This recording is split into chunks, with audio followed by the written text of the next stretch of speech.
अस्सलाम वालेकुम guys, welcome back to Codes Town. और आज का जो हमारा लेक्चर है वो है दिस पॉइंटर। और इस लेक्चर के लिए मैंने एक एम्प्टी प्रोजेक्ट क्रिएट किया हुआ है और प्रोजेक्ट का नाम मैंने दिस पॉइंटर ही रखा है। यहाँ पर मैंने कुछ लाइंस लिखी हैं जिसके अंदर मैंने दो हेडर फाइल्स, एक नेम स्पेस और एक मेन फंक्शन डिक्लेयर किया है ताकि जो हमारा टाइम है वो बच जाए। ठीक है, तो दिस पॉइंटर सेम वैसे ही काम करता है जिस तरह से हम लोग जावा लैंग्वेज में देख चुके हैं। और ऑलमोस्ट वही काम है इसका, मिलता जुलता।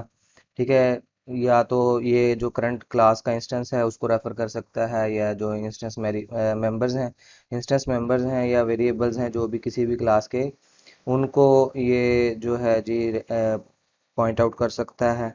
ठीक है, या हम लोग इसको इंडेक्सेस के लिए यूज़ करते हैं।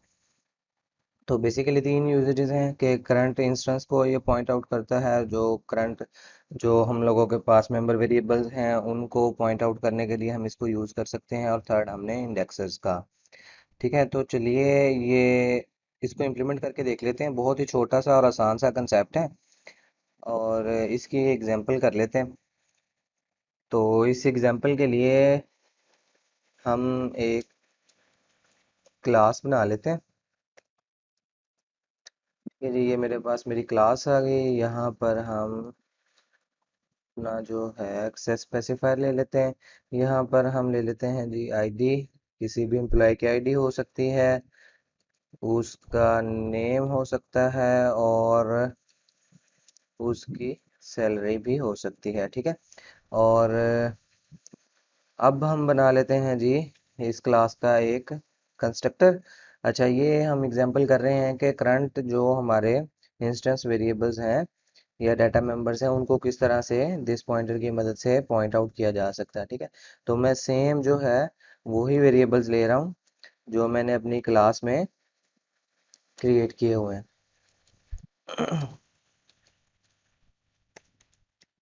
ये आ गया। ठीक है जी, अब हमने क्या करना है जी। अच्छा, जावा के अंदर तो हम इस तरह से करते थे कि डॉट लगाते थे, यहाँ पर हम एरो हेड ऑपरेटर यूज करते हैं। ठीक है, अब ये होता क्या, ये काम किस तरह से करता है वो भी मैं आपको बता देता हूँ। जरा मैं ये कंस्ट्रक्टर कंप्लीट कर लूँ।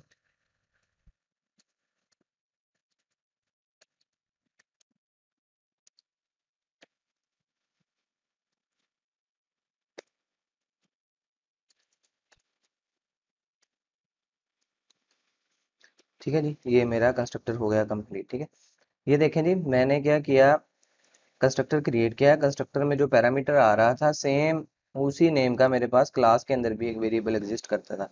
अब सेम नेम के दो वेरिएबल्स हो गए।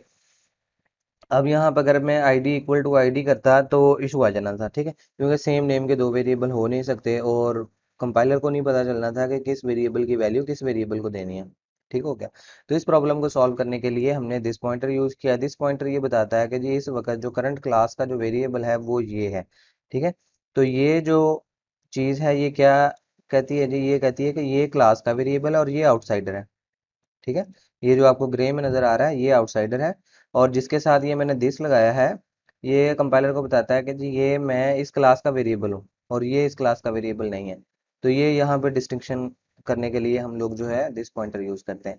अब हम देखना चाहते हैं कि क्या ये काम भी करता है या नहीं करता, या मैंने एमी कोई फिल्म ही सुना दी है आप लोगों को।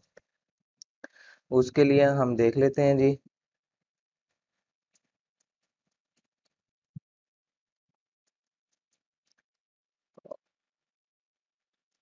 ये आ गया जी सैलरी।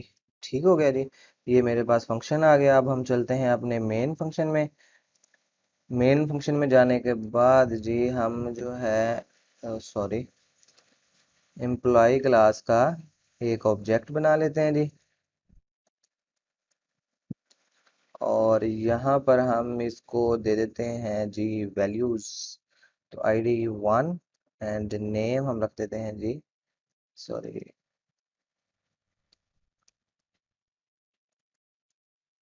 काशिफ। एंड सैलरी रख देते हैं जी हम 50,000, और ये चीज। ठीक है जी, ये मेरा एक ऑब्जेक्ट डिक्लेयर हो गया। इसी तरह से हम एक और कर लेते हैं जी। और ये आ गया जी, इसको हम कर देते हैं जी 70,000। जो नेम है उसको हम कर देते हैं जी रजा, और आईडी इसकी कर देते हैं 2 और इसको हम कर देते हैं E2। ठीक है। अब जो है जी हमने क्या करना है जी, ऑब्जेक्ट्स क्रिएट हो चुके हैं, कंस्ट्रक्टर्स में वैल्यूज आ चुकी हैं और जो डाटा मेंबर्स थे वो भी इनिशियलाइज हो चुके हैं। अब हमें सिर्फ डाटा को प्रिंट करवाना है। प्रिंट करवाने के लिए हम लोग क्या करेंगे, जो हमने फंक्शन बनाया था उस फंक्शन को कॉल कर लेते हैं। ठीक है। तो E1 का भी डिस्प्ले का फंक्शन कॉल कर लेते हैं और E2 का भी डिस्प्ले का फंक्शन कॉल कर लेते हैं। तो अब हम इसको चला के देख लेते हैं जी आउटपुट क्या आती है। ये लें जी, ये आ गया आउटपुट, लेकिन ये तो सेम सेम ही दे रहा है।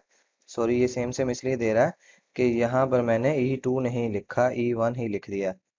यानी कि सेम ऑब्जेक्ट के लिए मैंने फंक्शन को 2 बार कॉल करवा दिया। तो ये आप देख सकते हैं यहाँ पे, ये देखें 1 काशिफ 50,000, ये मेरा जो पहला ऑब्जेक्ट था उसकी वैल्यूज प्रिंट हो गई।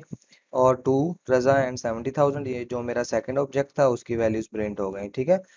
तो यानी कि ये बिल्कुल ठीक काम कर रहा है, इसमें किसी किस्म का कोई मसला नहीं है। तो ये था हमारा आज का एक छोटा सा लेक्चर, बहुत ही आसान और बहुत ही प्रिसाइज और बहुत ही इम्पोर्टेंट टॉपिक है ये।